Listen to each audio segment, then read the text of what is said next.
Entertainmentii Koket Entertainment dhaabbanni keenya hojiilee bu'a qabeessa hariiroo hawaasa bal'aa cimsitu durdaran hulaasaa banaa godhuudhaan tajaajila kennaati argama. Koket filannoo teessan tan yeroo maraati.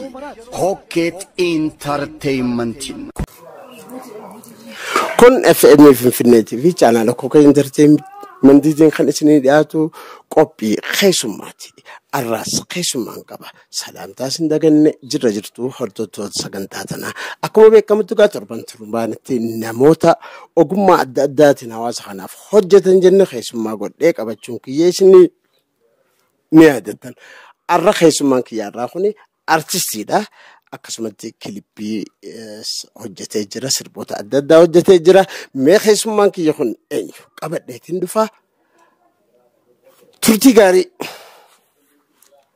Hayya keessummaa kiyya qabadhee dhufeetiin jira. Gaa keessummaa kiyya kana isii yaadachiisuuf OBN TV irratti yeroo dhiyootti ni beeytanii. Mee duratti maqaa kee? Ahmed Abdullah Nanja yoo naannoyyee. Amman naannoyyee gaa arra waliin dhufne. Hayyee gaa bagana gaa dhuftanii. Hayyee gaa amman naannoyyee gabanumaan wanni ibsuu barbaadu gaafa Koket Entertainmentii jalqabnu irraa eegalee nama naa waliin ture. Nama gaafa sagantaa kana eegalu yaada naa waliin warra yaada fide keessaa tokko. Mee Ahmed arra gara miidiyaatiin wal agarra haqarraa naa qabamuu didde arra qabamte. Qabame gaa guyyuma eeggatti beeyta waa hundinuu. Koket jechuun akka gartee ilma ifiin dhallee gartee guddifneeti. Ittiin boona yeroo maraa'u miidiyaa kana hoggaa inni isaa sossoo arge. Ani atin argitee fi arguu dhabdeef osoo hin ta'initti akka nama gartee ooyiruu fi seenee haramaa jalaa buqqisuutti. Akkasittiin seenee keessa deddeemee lallaalee gammadee kaa'ee jira. Arraan tan ammoo hoggaa aadaa teenyaa fi seenaa teenyaa afaan keenya teenyee afaan keenyaan gartee riidiyoo keenyaan lalifnu teenyee aadaa teenya dagaagsinu haalaan natti tolaa jira. Galatoomaan isiniin jaasu. Hayyee galatoomii amman naannoyyee anis gamanumaan arra kun uummata duratti galatoomiin siin jaa. Mee amma gara seenaa keetii deebina. Ammin naannoyyee mee akkasii yaadatan sirba sooshaal miidiyaa irratti hamdiyaa wajji OBN TV irratti interviyuu gootanii akka gaarii deemaa ture. Mee sirba sanaa jixiqqo. Amma itti dippilii seenaa sanillee seenuun fedhu. Seenaan jenna. Sirbii seenaa dhugaa irratti hojjetame. Eenyu artistii takka wajjin hojjenne. Isiitu naaf kenne zeemaa fi wanni illee isirraa fuudheetiin maaliif seenaa kiyyaa hojii waan deemuuf jecha osoo oolcheen bulchin hojjedhee sirbi hin deeminii deemtee onnee toon fuudhinii. Haala jiruuf jireenya koon boorreessinii hin deeminii deemtee onnee toon fuudhinii haala jiruuf jireenya koon an dhorinii jaalalti teessente onnee too walakka ansi malee dubri nan boojine takka daddarbitee mana goote daadarkaa. Daddarbitee mana goote daadarkaa ansi dhabuu garaan nan dandayu akkuma deemtu fayyaasi yaa ta'u ansi dhabuu garaan nan dandayu bakkuma deemtu fayyaasi yaa ta'u ja'a sirbii. Hedduu sirba kun sooshaal miidiyaa irra gaafas deemaa ture. Akkuma itti guututti seenaa kana keessa sinaquus hin barbaannu ati hin fedhu jette. Guutumatti seenaan sun xumurame moo uummata maal jetta gaa silaa uummanni eegasee harka waan san waan yaadatuuf maal jettan gabaabatti seenaan sun akkamitti xumurame? Seenaan suni walumaa galatti namni tokko hoggaa gartee yoonii fi gartee dogoggorallee qabaachuu baatee eega dogoggora jee dhiifama gaafate booda dhiifama qeebaluu ma jiraate san dura waan bate dubbiini haala gaarii miti. Haalli san dura turee akka jiru if duuba deebiin hin jiru gara milkiidhaan deemne daranuu ibiddarratti wanni citaarratti banziila naquudha ta'e achumaan gartee dubbiin haftee hin milkoofne. Ani hoggaa duraa ofillee badii qabaadhee osoo hin ta'initti wanni guddaan tokko balleessullee baattu badii fudhattee dhiifama gaafachuun beekumsa jeetiin sirreessuuf yaaleen hin sirrooyne ni baddee garuu immoo anis bifuma saniin if jajjabeessee jajjabaadhee amma gara hojii tiyyaa deebi'ee gara hojii miidiyaadhaa kanaan. Mee gaafas gaa boochiftee uummatee hedduu boochiftee kanaafuu amma hamileen ta'e akkamii dhimmi sun cufamee? Amma dhimmi sun cufamee dhugumatti namoonni hedduun komachaa turan. Maaliif boo'aa jiran? Ani yookaan dubartii gartee hoteelaa fide. Dubartiin hoteelaa fidee fi miti kaniin boo'u dhimma ilmootiin na boochise. Maaliif hegeree ilmootiyyaati. Ilmoon irraa qabe ilmoo waggaa 8 akkanaatiin irraa qaba ture. Ilmoon tiyyatuun hegeree ilmootiyyaa jaalalaadhaa fi abbaa harkattee jiraachuudha qabdi. Balleesseetiin kan hin dhiifama je'eefis ilmoo tanaaf jechaan dhiifama je'een immoo dhiiroo ijoollummattee kagartee achi dhiibattu taatellee haa deebitu. Ilmoo tana wajjin guddifna wanta jiru irrattiin sababa ilmooti kaniin angartee akka godhu hegeree isiitiin nan mul'ate wanni maanna fidee malee jaaladheetiin kan hin boo'e. Kan waan nama gartee diidarraa wal bartee halaala silkii wal bartee deddeebitee jaalala hojii eegalee fi miti. Namaa waggaa meeqa wajjin taa'e kan ilmoo irraa qabuufiin haadha mana kiyyaatiifi. Wanni gartee hegeree ilmootiyaati immoo kana boochise. Namni ilmoof hin boonye egaa dhuguma dhala isaatiif hin boonye nuun hadooduu jedhan. Dhugaadha egaa akka nama dhiyoosse beekuu tokkotti bultii gaarii keessa akka waliin turtan qubaan qaba. Amma seenaan sun xumura atis bultii godhatte isinis bultii godhatte moo akkamiin amma haala keessarra jirtu naamte keessaa baana dhimma kana? Dhugaadha galata rabbi galatu galanni kan rabbiif haa ta'u anis bultii gaarii eegasii harka qabadheetiin jira. Dhugaata keessa kiyyaas naaf hubattu ta dhugaa na jaalattu ta akkaan naaf hubattu mor yoo rakkadhee rakkooti jenna wajjin qooddatti wanni ta'e gartee waniin nabbal'atti na wajjin gammaddu harkadheetiin jira. Alhamdulillahi kun amma dhiyeenya kana ilmoo harkadheetiin jira. Gara jireenya bareedaatti gartee eegasii tasgabbaa'ee deebi'ee akkaan gartee jireenya kiyya deebuus naaf ta'eeti jira. Alhamdulillahi isinis gara siitiin yeroo san keessatti gaa wayitumaan an dubbadhu sanu gara bultii akka seennaa jirtu. Akka seentee gartee wanni taate dhagayaatiin ture. Eegas bootallee akka gartee gaafasumaa'u ilma harkattee wayitumaan an dubbadhu sanuu gartee ilmoo akka qabdu ilmoo akka harkatte akka ulfataatee miidiyaa garaagaraatiin haasawamaa ture. Ani hin amanne ture garuu akkasiis haa ta'u saniis haa ta'u namni tokko gartee waan kana balleesse waan kana tolchee hin jaan eega gartee tola namaa taate malee ammallee haadha ilmootiyyaati jireenya biraallee jaarattee yoo qabaatte ilmootiyyaaf qeerii yoo yaaddu taate ilmootiyyaaf haadha gaarii taanaan anaaf obboleettii gaariidha taati.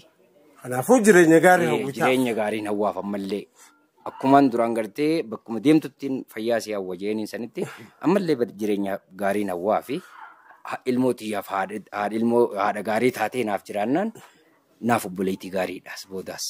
Hayyeeka nutis gamanumaan atis baga bultii horatte isilleen baga bultii baga moo kam jedhan beeku isis itti haa tolu jettee jirta. Mee amma as keessaa baanee gara artii ta'etti deebi'a. Ahmad Warraasaati. Ani dhaloonni kiyyaa godina Harargee lixaa kana ana duraan ciroo jala turre gaafa nan biyya sanii deemu amma deebi'anii gammachiis jedhaniin gara Hoomachoo Laga Jaarsaa bakka jedhamutti ittiin dhaladhee guddadhee egaa jalqabumaa'u achirraa kaasee gartee seenaa dheeraas na fidee jira. Wanta na keessa jirus rabbiin galatoomu galanni isaati. Gara uummataa dhiyaachaatiin jira jechuudha. Hoomachiif tuttuqeetuu na fidee jalqabumarraa kaasee wayita sanirraayis kaasee wanni gara artii na naqee osoon achitti barachaa jiru dur diraamaan dalagaa ture. Biyyumattu baadiyyaa keessatti mana barumsaa kanatti ayyaana walaajii kajamu kanarratti waggaa gartee barumsa cufnee gargar gallu. Wayita tanarratti diraamaa kana iskiriptii qopheesseetiin barattoota waliin qabee dalaga. Yeroo dhiyoo tana keessa barsiisaa keenya kan daayirektara mana barumsaatii jira. kaasita waraaba wayita san kaameraanis hin jiru maal hin jiru mire kaasita teephii kana waraabeeti yeroo dhiyootan hin dargeessisi namicha kana beeytaa naan jee eenyuun xilaawun taayyee jennaani amma garaam yeeysa hoona jiraate Hararguma lixaa kana keessa jira barsiisaa daayireektara ture wayita sanii akka malee ajaa'ibsiifatee ammallee balleessine hin jee gaafadhe amma rabbumaa jii gara miimorii naanneessii hin jee kun waa'ee seenaatiin darbuu jee diraamaa akkaan si kofalchiisu akkam bareedu gaafa sana achirraa eegaleetiin wayituma sanumaan gumaan deemu walaloon barreessuu jaaladha. Walaloo niin barreessaa Usmaan achi barreessuutiin hoggaan as dhufee namoota gartee artiidhaan wajjin turan namoota sirban. Mee ijoollummaa sirba eenyu faana dhaggeeffatta biyyatti? Ahmad Ibroshee fa'a. Mee Ahmad Ibroshee dur sagalee isaa fakkeessitee hoggaa nuu sirbitanii yaadadha. Mee Ahmad Ibroshee nu yaadachiisi. Waliin tollaanu mambeeytu nu lamaani si dhugee bumba'uu si yaadannaani qalbiin too dararamtee si dhabnaani ooleen bulu ifduuraa si dhabu dhugee jaalalateen baane deebu numaa beeyta akkaan si gaggabu obsaan qabu ifduuraa si dhabu. Utubaan jireenya akoon otobo dagaaleen cinacha akootiin qabu yoonaa beeytee ansi maaliin qabu. Sirboota kananii yaadadha dura kaawwalaleet. Mee haga ammaa sirba beeka qabdaamat? Ani kaniin hojjedhee kilippii irratti hojjedhee kan lakkise sirboota lama. Kaniin hojjedhee immoo harkaa qabu gara sirba 5-6 ni gaha. Amma audio xumurte. Kaniin audio kaniin hin xumurin kan mantan wanni jirus. Mee iddooti sirba kee naannoo iyyee kan uummanni ittiin si beeku san naaf hirteeti walitti deebin. Hayyee. Maarii martuu naannoo iyyee honna sirbii shaggoo iyyee. Mamaramaa tajjattu gaa ikraam isiinuu abbaanuu asuma jira osoo jettee silaa gaariidha. Sagalee tana tajaajila qabdee walisu Ikraam Mahammad. Ikraam Mahammad. Garuu achirratti kilippii suuraa nama biraa daleessi. Suuraa wayita san keessatti isiillee gaafaddeetiin ture kilippii waraabna jennaan. Ani ammaan tana natti hin toluuti. Nama bakka buufadhu ijoollee qaqalloo si wajjin shaggooyyeetiin deessu bakka buufadhu naan jennaaniin micoo Alii Mahammad Diimaadhaa yookaan Ajabsireedhaa. Isii akka chaansiitti asitti harkadde ijoollee sana ugusan immediately isaanumaan kilippii dalisiisuufis deema. Wanni guddaan tokko itti yaadamee kaniin dalageefis isumaan fayyadamsiise.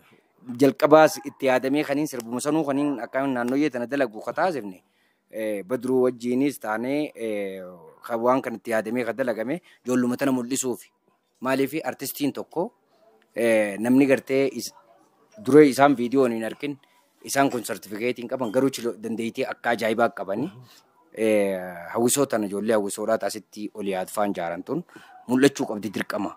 Kilippii tokko isaan dalaysiifne akkasitti Maarii martuu naannoo iyyee honna sirbii shaggoo iyyee. Mamaramaa koomena boonaayyee sittiin sirbaa shaggoo iyyee. Roobni bitaa roobee mirgaa maal gaafataa hamartii jaalalaa naannoo iyyee. Tamina bafata khulato hamarti jalala naannoo iyyee tamina bafata khulato Alalasi gomarsi gararasi deebuun qabana sirbina rabasi. Hayyee hordoftoota dhaggeeffattoota keenya har'a akka tasaa Ikraam Mahammadii wallisuu Ikraam Mahammadii fi Ahmad Naannooyeetis bakka takkatti argadhe sirba Ahmad wallisaa Ahmad Naannooyeetii fi Ikraam Mahammad kana afeerreeti walitti deebina turtii gaarii. Hayyee deebi'ee dhufeetiin jira gaa sirba keessan hedduudha afeerre hedduu sirba kun hedduu si jaalatame kilippii ta'e duraati. Naannooyyeen kilippii duraati. Mee xiqqoo sanboota waan artii irraa xiqqoo fagaatte na fakkaata. Waan fagaannillee xiqqishoo manuma duubaan akkana hin naannee asumaan ciiseetuma akka gartee artiin tun ammaan tana yeroo tana keessatti gabayaan isiitis daarektii gabayaan hin jiru.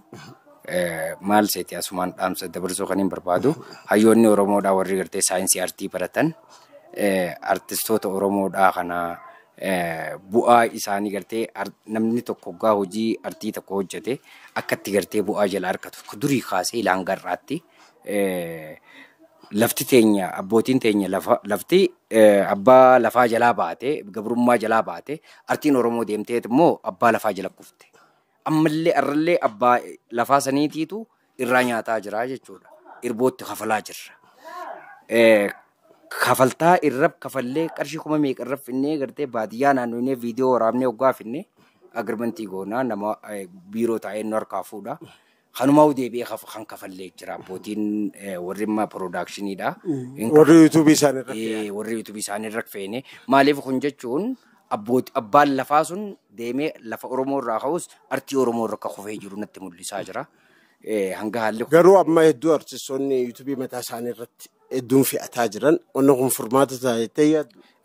Akka gaarii furmaata ta'a. Maal seetee kana yeroo hundaa'utti irratti dubbanna.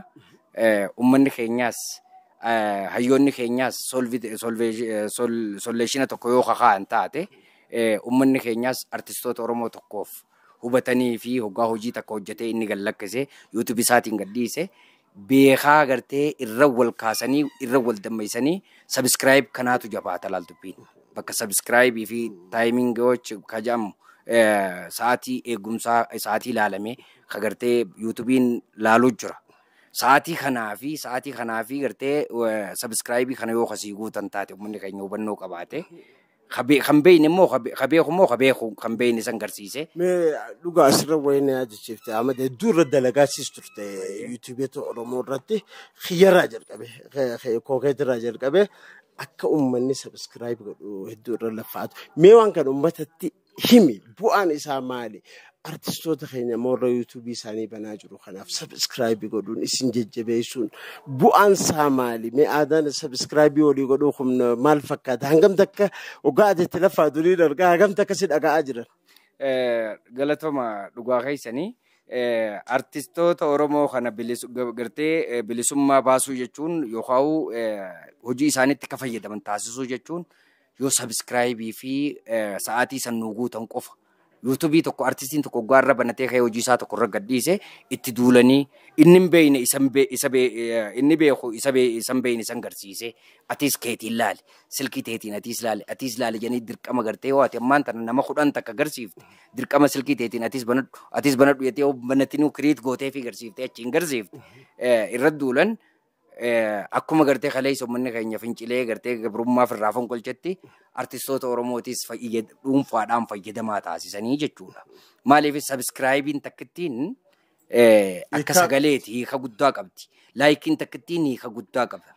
Komantiin achi jala kennan hiika mataasaa qaba. Kanaafuu namni keenya amma seeneetuma sabiskiraayib godheetuma laalee daqiiqaa tokko laalu yoo daqiiqaa 2-3 ol hin laalin banuun faayidaan qabdu. Maaliif sabiskiraayibii yuutuubiin yetach barbares wanni maaliifi kasobaati jeeti amataawii gartee amma yeroo waggatti kaisaa xaawa.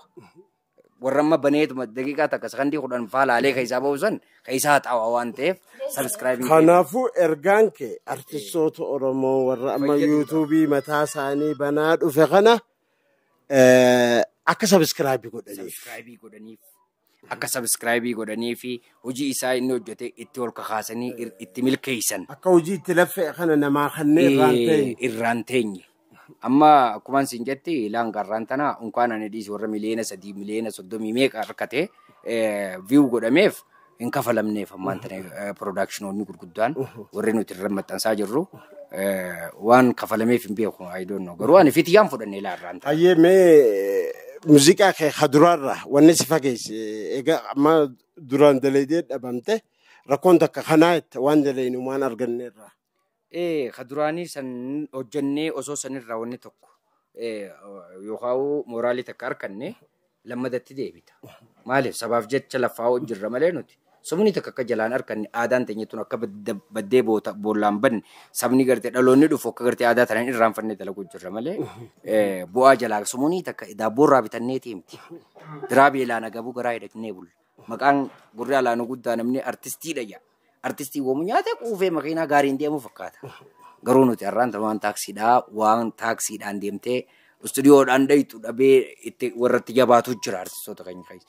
Maaliif rakkootan yooniif nurraa dhaabani uummata Oromootiin artistii tokko dhukkubsatee qarshii baasaa jechuun ni ooltii jechuudha. Yoo yuutuubuma keenya irra nu dirmatan yuutuubii keenya sabskiraayibii fi laayikii fi sheeriin tun gatii akka qabdu hubatanii tanuma nuuf waan rakka falan hin qabani. Tanumarra nu hirmaatan nuti kennaa guddaa nuu kenna jechuun uummanni Oromoodha. Dhugaa ergaa guddaadha. Ergaan artistiin kun dhiyeessee artistoota Oromoo gaafa inni dhukkubsate gaafa inni gargaarsaa fiiguu caalaa yuutuubii isaa irratti akka cinaa dhaabbatanii hojii isaa tana sheer godhanii fi sabskiraabii tana godhaniif artistiiniif dandayaa deema hojii tana kana laffa'ee namaafillee geesseen kan nu jechuudha. Amma keenya ergaa gaariidha dhugaa. Uummanni illee maaliif waan kana yeroo dheeraaf ati irratti dalagaa jirtaan qubaa qaba. Har'a uummanni illee sii dhagee akkasii cinaa dhaabbatu yuutuubii meegamanumaan sooshaal miidiyaa keetis yuutuubii keetis asumaan wanni ibsattu jira. Egaa yuutuubiin kiyya gamtaa viyuu jedhama. Gamtaa viyuu jedhama suurumatti fuuluma kiyya kanaa irra jira ho'i. Asumaan ilmaan Oromoodha. Akka gartee seenanii sabskiraayib naa godhan. Ergaa dabarfachuun barbaada. TikTok illee ni qabaa maquma kiyyaan. Ahmad naannoo Yeejaa. Achumaan gartee akka miidiyaa nu guddisan. Hangaafaan tu'ine gargaaruurra har'a miidiyaa kiyya kana yoo guddisanii gartee sadarkaa saniin naagaan uummanni Oromoo gargaarsa guddaa biraa harkadhee hojii xiyyaas mooraaliin itti deebi'ee dalagaa jechuudha. Dhugaa ergaa guddaadha. Amma keenya mee amma gara artii keetiitiin deebi'e. Amma maal hojjetaa jirta? Akkamitti xiqqoo waan sheekomte na fakkaata moo akkami artii keessuma jirta moo maal sirraa eele yeroo dhiyootti? Ati maal seete? Ani bakkarraa wanni hin taane tokko duraaniis muuziqaa gartee karaa amantaarraa si baaftus miti kan inni hojjechaa jiru aadaa uummataati. Aadaa uummataa tanaan beeksisaa jira. Har'allee aaduma uummataatti hin jira. Ammaan tana yeroo gabaabdutti sirba bishingoo tokkoo fi sirba mataa kiyyaa naannoo wanni tokkorra deebi'ee hojjechuutti hin jira haaree jechuudha. Micoo takkaa wajjin hojjechuu jira. Meetii malaakuu jedhamti. Isii wajjin hojjechuu jira. Yeroo dhiyootti amma yooniin rabbiin na milkeesse waan haaree hangadiin baajeetii yaada. Tanuma isiin. Waan haaree sirraa eegganne jechuudha. Waan haaree anis gatiin ba'a. Sirba tokko haati hojjettee isaa ta'u hadamaa kana madinqisiifattuu isaa ta'u sirba tokko nu afeere. Sirba tokko. Maafte yaadde nin dhufaadhaan na ballamte qalbiitoo mfanniifte maali maaltu si argate wayi.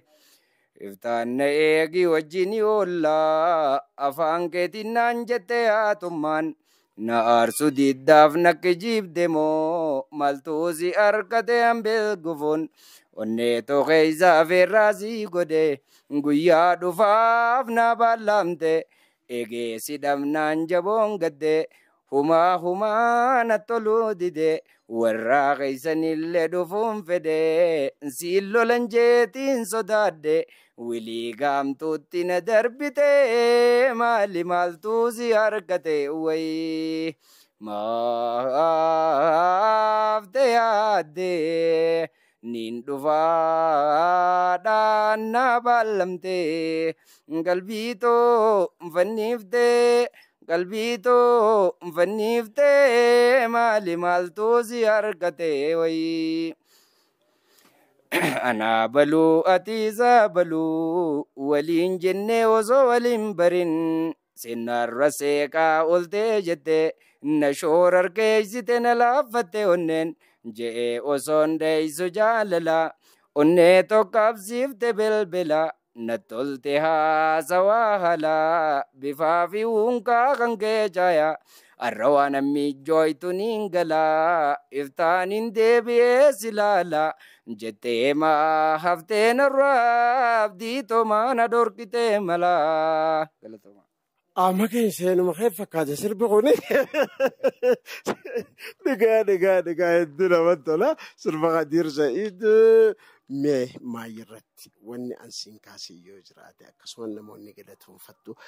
Hawaasa dinqisiifattoota keetiin uummataaf wanni dhaamte yoo jiraate irreesii kanneetiin dhaammanna.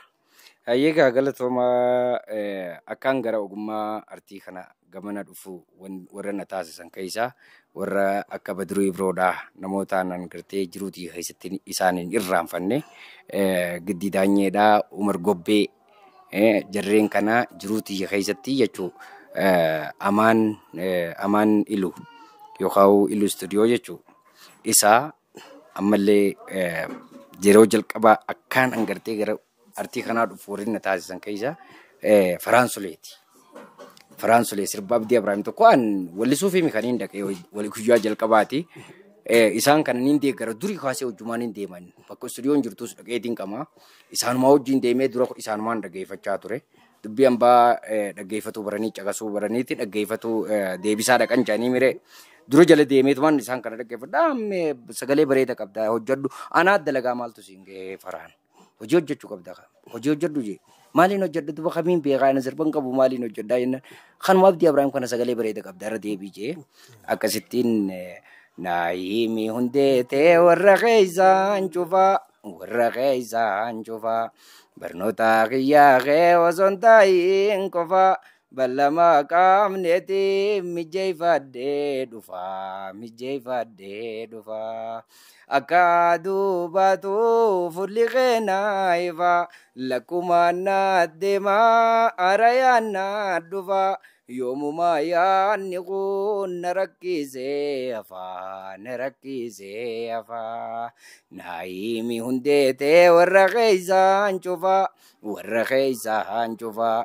Barnoota kiyyaa kee osoo hin taa'iin qofaa. Ballama qaamneeti mijeeffadhee dhufaa. Mijeeffadhee dhufaa. Sirba kana jalqaba akkaan wanni ijee maayikii guyyaan harkaan qabadde gaafa kana. Faraansolee galatoonfattee jechuudha. Ni galatoonfadhaa lubbuun namaan baay'ee jaaladhuusi isaaf Badruun Umar Gobbeedhaa.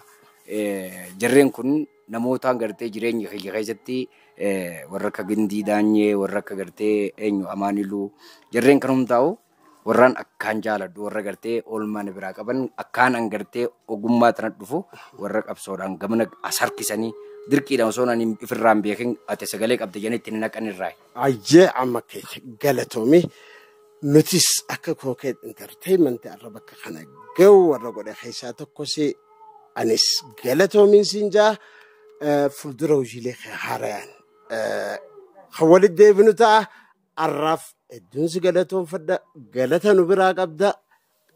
Hordoftoota sagantaa teenyaa qophiin keessummaa ta'a artisti Ahmad Naannooyyee hojii goone tana fakkaatti keessummaa torban keessummaa biraa qabadheen dhufa hora bula. Mirta wallahi mirta program. Easy time. Wallahi. Salasa la mas matarra.